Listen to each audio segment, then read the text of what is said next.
교우 여러분 반갑습니다.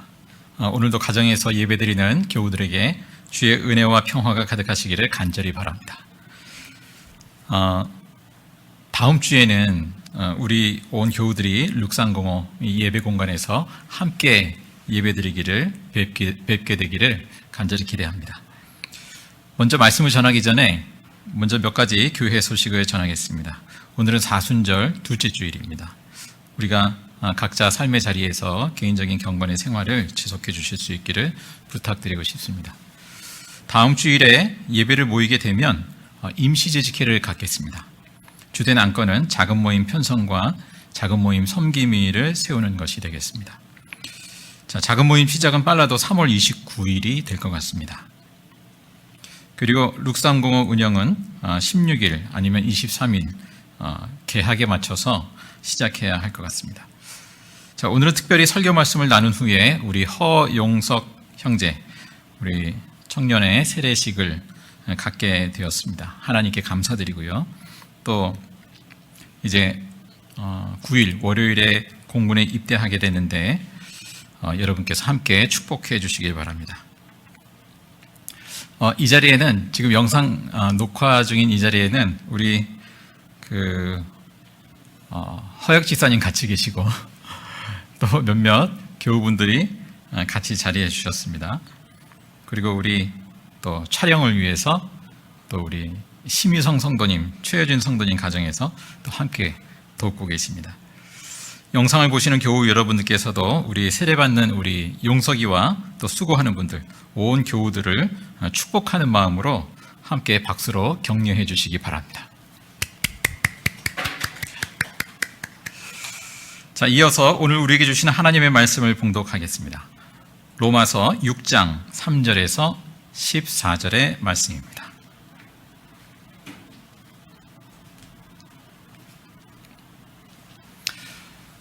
로마서 6장 3절에서 14절의 말씀을 제가 봉독하겠습니다. 세례를 받아 그리스도 예수와 하나가 된 우리는 모두 세례를 받을 때에 그와 함께 죽었다는 것을 여러분은 알지 못합니까? 그러므로 우리는 세례를 통하여 그의 죽으심과 연합함으로써 그와 함께 묻혔던 것입니다. 그것은 그리스도께서 아버지의 영광으로 말미암아 죽은 사람들 가운데서 살아나신 것과 같이 우리도 또한 새 생명 안에서 살아가기 위함입니다. 우리가 그의 죽으심과 같은 죽음을 죽어서 그와 연합하는 사람이 되었으면 우리는 부활에 있어서도 또한 그와 연합하는 사람이 될 것입니다. 우리의 옛사람이 그리스도와 함께 십자가에 달려 죽은 것은 죄의 몸을 멸하여서 우리가 다시는 죄의 노예가 되지 않게 하려는 것임을 우리는 압니다. 죽은 사람은 이미 죄의 세력에서 해방되었습니다. 우리가 그리스도와 함께 죽었으면 그와 함께 우리도 또한 살아날 것임을 믿습니다. 우리가 알기로 그리스도께서는 죽은 사람들 가운데서 살아나셔서 다시는 죽지 않으시며 다시는 죽음이 그를 지배하지 못합니다. 그리스도께서 죽으신 죽음은 죄에 대해서 단번에 죽으신 것이요 그분이 사시는 삶은 하나님을 위하여 사시는 것입니다. 이와 같이 여러분도 죄에 대해서는 죽은 사람이요 하나님을 위해서는 그리스도 예수 안에서 살고 있는 사람이라는 것을 알아야 합니다.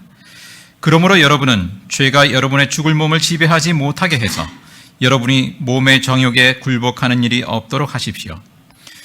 그러므로 여러분은 여러분의 지체를 죄에 내맡겨서 불의의 연장이 되게 하지 마십시오. 오히려 여러분은 죽은 사람들 가운데서 살아난 사람답게 여러분을 하나님께 바치고 여러분의 지체를 의의 연장으로 하나님께 바치십시오. 여러분은 율법 아래 있지 않고 은혜 아래 있으므로 죄가 여러분을 다스릴 수 없을 것입니다. 아멘. 오늘은 세례식에 앞서 본문의 말씀을 중심으로 우리 세례받는 우리 용석 형제와 또 이미 세례를 받은 교우들이 함께 세례와 그 세례교인으로 살아간다는 것의 그 의미를 우리가 함께 되새겨 보고자 합니다. 세례는 예수님이 제자들에게 주신 지상명령에 근거하고 있습니다. 먼저 마태복음 28장 19절 20절의 말씀을 제가 읽어드리면 그러므로 너희는 가서 모든 민족을 제자로 삼아서 아버지와 아들과 성령의 이름으로 세례를 주고 내가 너희에게 명령한 모든 것을 그들에게 가르쳐 지키게 하여라. 보아라, 내가 세상 끝날까지 항상 너희와 함께 있을 것이다. 예수님의 말씀에 의하면 세례의 대상은 제자 삼은 모든 민족, 모든 사람들입니다. 그리고 세례의 주체는 아버지와 아들과 성령, 성삼위 하나님이십니다. 세례받은 사람은 예수님의 말씀을 배우고 지키고자 하는 제자로 살아가게 됩니다. 예수님의 제자들에게는 성령으로 항상 함께 계실 것을 약속하여 주셨습니다. 자, 이처럼 예수님이 분부하신 그 세례의 의미를 간략하게 살펴볼 수는 있겠습니다만 오늘 본문의 말씀을 통해서 좀 더 구체적으로 그 의미를 되새겨보고자 합니다. 오늘 본문 3절에 의하면 세례는 그리스도 예수와 하나 되는 것, 연합하는 것을 상징합니다. 3절 말씀에 세례를 받아 그리스도 예수와 하나가 된 우리는, 이렇게 말씀하고 있죠. 그러면 예수와 어떤 의미에서 하나 되는 것인가? 첫째로 세례는 그리스도와 함께 죽었음을 의미합니다. 3절 말씀 다시 보시면 세례를 받아 그리스도 예수와 하나가 된 우리는 모두 세례를 받을 때 그와 함께 죽었다는 것을 여러분은 알지 못합니까? 세례는 무엇입니까? 예수님과 함께 죽는 것입니다. 이어지는 4절에는 이 사실을 이렇게 표현하고 있습니다. 그러므로 우리는 세례를 통하여 그의 죽으심과 연합함으로써 그와 함께 묻혔던 것입니다.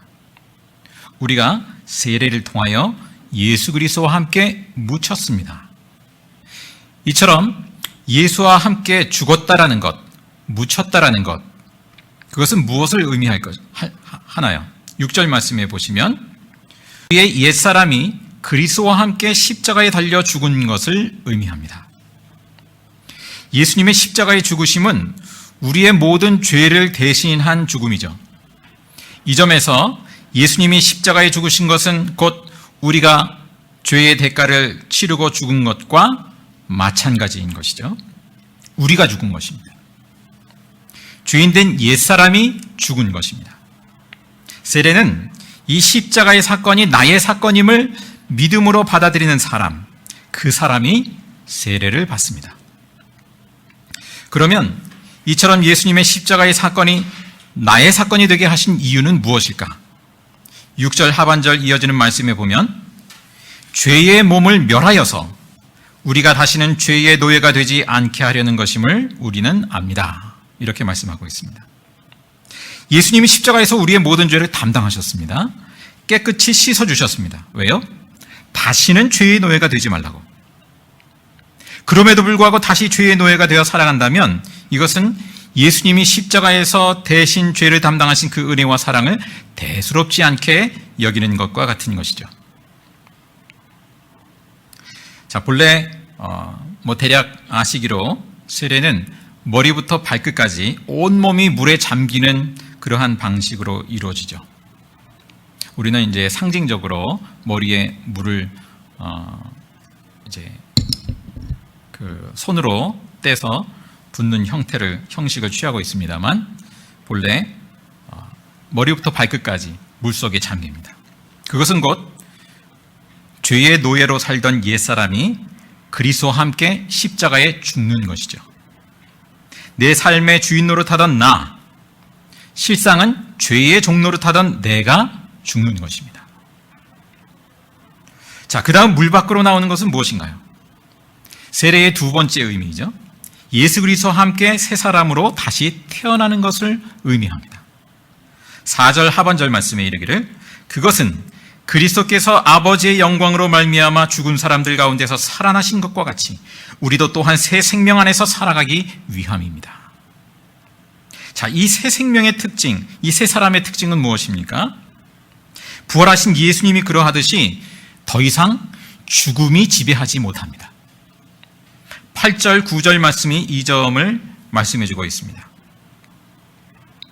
제가 읽어드리면 우리가 그리스도와 함께 죽었으면 그와 함께 우리도 또한 살아날 것임을 믿습니다. 우리가 알기로 그리스도께서는 죽은 사람들 가운데서 살아나셔서 다시는 죽지 않으시며 다시는 죽음이 그를 지배하지 못합니다. 세례 가운데 거듭난 새 생명은 부활하신 예수님처럼 죽음이 그를 지배하지 못합니다. 죽음으로 끝나지 않는 새 생명이 시작되었습니다. 이 점에서 세례교인은 죽음을 두려움으로 대하지 않고 부활 생명의 관문으로 삼습니다. 자, 여기서 한 가지를 짚고 넘어가겠습니다. 세례가 필요 없는 사람이 있을까? 다시 말하면 예수님의 십자가의 죄 씻음이 불필요한 사람이 있을까?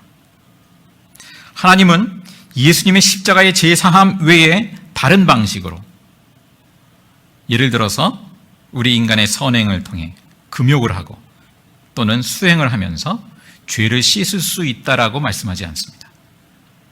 내가 내 죄를 깨끗이 할 수 없고 내가 스스로를 의롭게 할 수 없습니다. 죄 씻음과 거듭남을 통한 생명이라고 하는 것은 전적으로 하나님의 소관이라고 하는 것이죠. 우리는 요즘 깊이 경험하고 있습니다. 눈에 보이지도 않는 그 바이러스 때문에 세계 경제가 휘청거리기도 하고요. 세계의 그 교통하는 문이 막혀버리기도 하였습니다. 우리 인간의 생명이란 것, 또 문명이란 것이 어찌 보면 굉장히 대단해 보이는데, 그러나 하나님의 돌보심이 아니면 얼마나 위태로운 것인가. 인간이 스스로 지킬 수 없다라는 것을 우리는 경험하게 됩니다. 예수를 믿는다는 것, 세례교인이라는 것은 이 세상에 하나님의 창조 질서로 보존되고 있다는 것, 그리고 오직 예수 그리스도만이 우리에게 생명을 주신다는 것, 그것을 고백하는 것이죠. 자, 이렇게 예수님이 십자가에 못 박혀 죽으신 것이 세례 가운데 나의 사건이 되고, 예수님이 3일 만에 부활하신 것이 또한 세례 가운데 나의 사건이 됨을 우리 세례교인은 고백합니다. 자, 그렇다면 세례 이후의 삶은 어떠할까요? 계속해서 예수 그리스도와 연합한 삶을 살아갑니다. 이제 세례교인은 사도 바울과 같이 동일한 믿음의 고백으로 살아갑니다. 갈라디아서 2장 20절의 말씀입니다. 제가 읽어드리면, 나는 그리스도와 함께 십자가에 못 박혔습니다. 이제 살고 있는 것은 내가 아닙니다. 그리스도께서 내 안에서 살고 계십니다.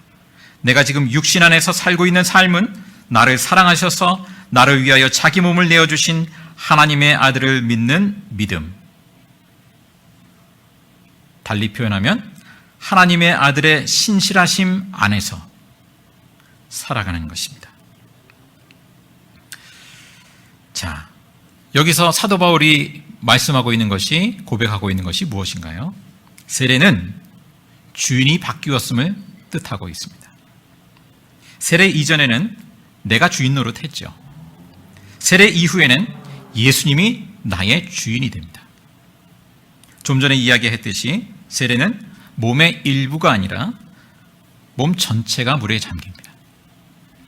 내가 주인 노릇하던 모든 것이 물에 잠깁니다. 이제는 신실하신 예수님을 주인으로 내가 예수님 앞에 신실한 청지기로 살아가고자 합니다. 자신을 주님께 바친 사람이죠. 그런데 우리는 세례교인으로서 어떤 태도를 취하고 있나 생각해 볼 필요가 있겠습니다. 예수님 당시 유대 지도자들은 예수님의 말씀에 잘 응답하지 못했죠. 하나님을 바로 알지 못하였기 때문이기도 하고, 또 하나는 그들의 기득권 때문이었습니다. 예수님이 자신들의 기득권을 흔드는 것을 원치 않았어요. 그들만의 이야기만은 아니라고 여기자. 우리도 혹시 그렇지 않은가? 주님, 제가 세례는 받겠는데 제 삶과 소유의 기득권은 건드리지 말아주세요. 그렇다면 아멘입니다. 뭐 이런 식으로. 그러나 세례란 무엇인가요? 주인 노릇하던 나, 기득권을 주장하던 내가 물에 완전히 잠기는 것입니다. 나의 기득권은 없습니다. 그러나 이제 세례교인에게 엄청난 기득권이 역설적으로 주어졌습니다. 무엇인가요? 성령 안에서 누리는 영원한 하나님 나라입니다. 사도 바울은 에베소서 1장에서 이렇게 기도하고 있죠. 제가 읽어드리면, 우리 주 예수 그리스도의 하나님이신 영광의 아버지께서 지혜와 계시의 영을 여러분에게 주셔서 하나님을 알게 하시고 여러분의 마음의 눈을 밝혀주셔서 하나님의 부르심에 속한 소망이 무엇이며 성도들에게 베푸시는 하나님의 영광스러운 상속이 얼마나 풍성한지를 여러분이 알게 되기를 바랍니다. 이렇게 기도하고 있습니다. 자, 하나님 나라의 그 상속이 얼마나 풍성한가? 자, 이 점에서 세례교인은 엄청난 기득권자입니다. 예수를 믿고 세례를 받는다라는 것은 엄청난 그 하나님 나라와 그 영생의 기득권을 선물로 받아 누리는 그 기쁨으로 이제 이전까지 내가 주인 노릇했던 그 기득권을 주님의 손에 내려놓는 것이죠. 예수님이 가르치신 그 밭에 감추인 보화의 비유가 바로 이 말씀입니다. 밭에 감추인 보화, 하나님 나라를 발견하고는 그 엄청남 때문에 자기 재산을 다 팔아서 기쁨으로 그 밭을, 그 하나님 나라를 샀다라는 것입니다. 하나님은 우리로 하여금 하나님 나라를 발견하고 참된 세례교인으로 살아가게 하시는 것이죠. 자, 그런데 이처럼 세례교인으로 살아간다는 것, 그것은 애시당초 내 힘으로 되는 것이 아님을 깨닫게 됩니다. 사도행전 2장 38절 말씀에 보면 베드로가 그 예수님을 십자가에 못 박게 한 후에 이제 베드로의 설교를 듣고 마음의 찔림을 받는 그 유대인들에게 하는 말이 있습니다. 회개하십시오. 그리고 여러분 각 사람은 예수 그리스도의 이름으로 세례를 받고 죄의 용서를 받으십시오. 그리하면 성령을 선물로 받을 것입니다. 자, 예수 그리스도를 믿음으로 세례를 받을 때 성령, 그리스도의 영을 선물로 받는다라고 말씀합니다. 자, 주인이 바뀌었다라는 것은 이제 성령이 주도하시는 삶을 산다라는 말입니다. 세례 이후에 거듭난 삶은 성령의 주권을 인정하고 성령의 인도하심을 구하고 따르며 사는 삶인 것이죠. 만약 성령의 인도하심을 구하지 않는다면, 못한다면 다시 내가 주인 노릇하던 옛사람으로 퇴행했다라는 말입니다. 우리가 특별히 남에게 범죄를 저질러서가 아니라 바로 이렇게 내가 주인 노릇하는 그 삶, 그것이 바로 회개의 중요한 지점인 것이죠.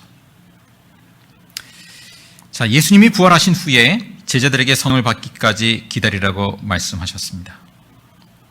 제자들의 삶과 그 제자들의 그 선교는 제자들의 그 의지와 결단이 주도하는 것이 아니었습니다. 오직 성령의 능력으로만 예수 그리스도의 증인이 되겠기에, 거듭남의 역사가 있겠기에 그렇게 말씀하신 것이죠. 세례교인으로 살아간다는 것은 곧 성령에 반응하며 살아가는 것을 의미합니다. 성령께서 깨닫게 하시는 그 예수님의 말씀을 따라서 반응하는 것이죠. 제가 지지난주에 그 소그룹실에 있는 그 TV, 그 리모컨이 없어서 이제 어떻게 리모컨을 구하게 됐습니다. 그런데 문제는 건전지도 넣고 했는데 리모컨을 눌러도 TV가 작동을 안 하는 거예요. 뭐가 문제인지 이제 그런 리모컨에 의해서 TV가 작동을 하지 않는 것을 경험하게 됐습니다.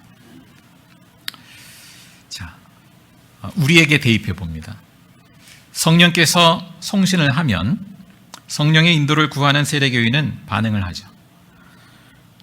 이러한 송수신을 이 상호작용을 하는 사람, 그 사람이 세례교인이죠. 이 송수신을 위해서 가장 기본이 되는 것이 기록된 말씀과 기도의 통로입니다. 우리는 그 말씀과 기도를 통해서 성령의 인도하심을 구하고 깨닫습니다. 자, 말씀과 기도를 통해 성령의 인도하심을 구하지 않으면 성령의 역사, 그 생명의 역사를 우리는 스스로 사실은 제한하고 있는 것이죠. 자, 사도 바울은 세례받은 교인들에게 그래서 성령을 소멸하지 말아라, 그렇게 권면하고 있습니다. 자, 이제 세례를 받게 되는 우리 용석이 군대에 가서도 또 이후 배움의 과정, 또 진로의 과정에서도 성령의 인도를 따라서 하나님 나라를 살고 또 하나님 나라의 결실을 맺어나가기를 간절히 바랍니다. 또 이미 세례받은 온 교우들의 삶이 그렇게 성령의 인도하심을 따라서 참 세례받은 그 교인으로서의 그 삶을 풍성하게 누리며 살아갈 수 있기를 주님의 이름으로 축복합니다. 함께 기도하겠습니다. 사랑과 은혜의 주 하나님, 예수 그리스도의 십자가의 피로 우리의 죄를 씻어주시고 대신 담당하셨음을 감사드립니다. 이 시간 세례의 의미를 되새기며 성령을 구하고 의지합니다. 저희를 세례교인답게 살아갈 수 있도록 성령께서 충만히 다스려 주시고 인도하여 주옵소서. 예수 그리스도의 이름으로 기도하옵나이다. 아멘. 이제 이어서 세례식을 갖겠습니다. 우리 허용석 형제 앞으로 나와서 마주서겠습니다. 먼저 오른손을 들어서 서약합니다.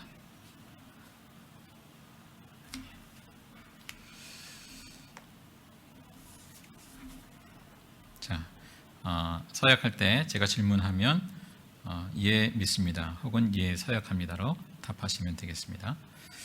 당신은 하나님 앞에 주인인 줄 알며 그 진노를 면치 못할 줄 알고 오직 그의 크신 자비하심에서 구원을 얻을 것을 믿습니까? 예, 믿습니다. 네.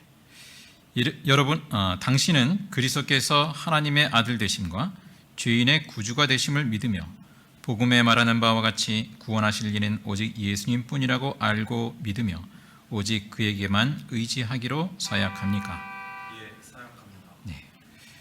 여러분은 지금 성령님의 은혜만 의지하고 그리스도를 따르는 자가 되고 모든 죄악을 버리고 그의 가르침과 본을 따라 살기로 서약합니까? 예, 사약합니다. 네. 당신은 교회의 관할과 치리에 복종하고 교회의 덕을 세우는 일에 힘쓰며 교인으로서의 의무와 권리를 바르게 행사하기로 서약합니까? 예, 사약합니다. 예, 내려주시고 이제는 우리 교우분들께서도 서약에 참여하시겠습니다. 우리 돌아서 회중을 향해 주시고요. 우리 교우분들께서는 오른손을 들어서 서약에 참여하겠습니다. 제가 질문하면 예 라고 대답해 주시면 되겠습니다. 주님께서 명하신 세례 예식에 참여한 성도 여러분, 여기에 선 허용석 형제는 이제 주님의 교회의 한 지체가 되게 됩니다.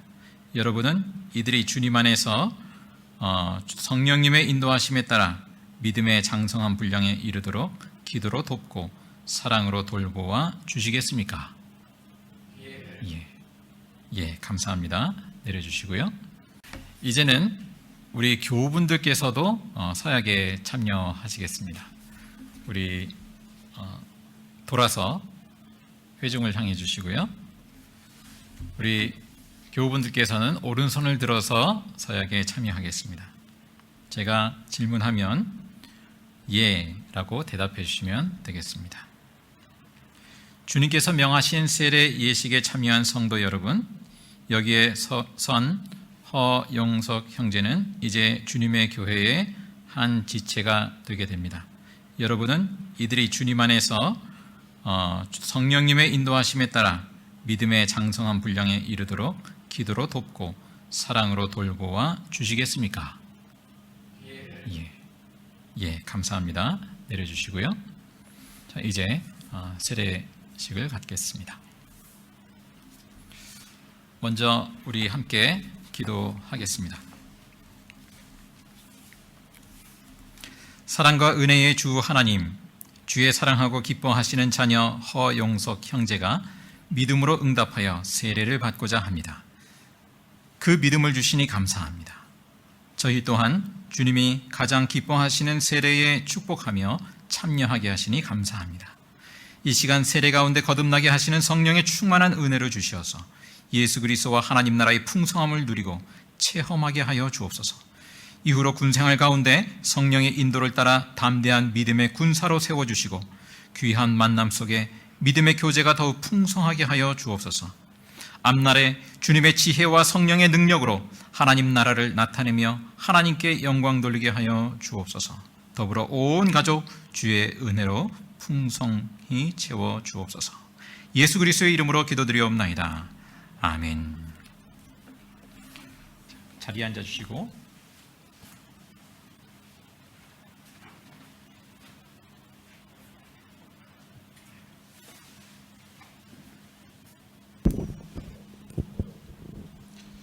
예수 그리스도를 구주로 믿는 허용석 형제에게 내가 성부와 성자와 성령의 이름으로 세례를 주노라. 아멘.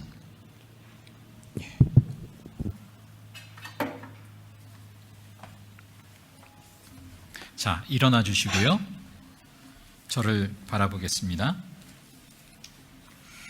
선포하겠습니다. 허용석 형제는 오늘 거룩한 세례를 받아 예제교회의 세례교인이 된 것을 성부와 성자와 성령의 이름으로 선포합니다. 아멘. 예.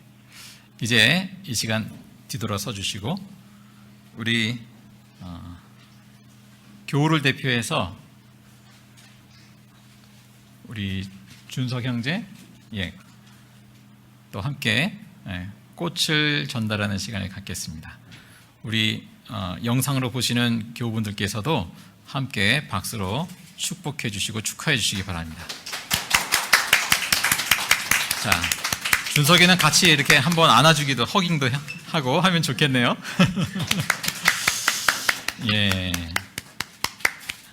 축복합니다. 감사합니다. 이제 자리에 앉아주시고 들어가 앉아주시고 이제 교우분들 각자 가정에서 이어서 찬송하겠습니다.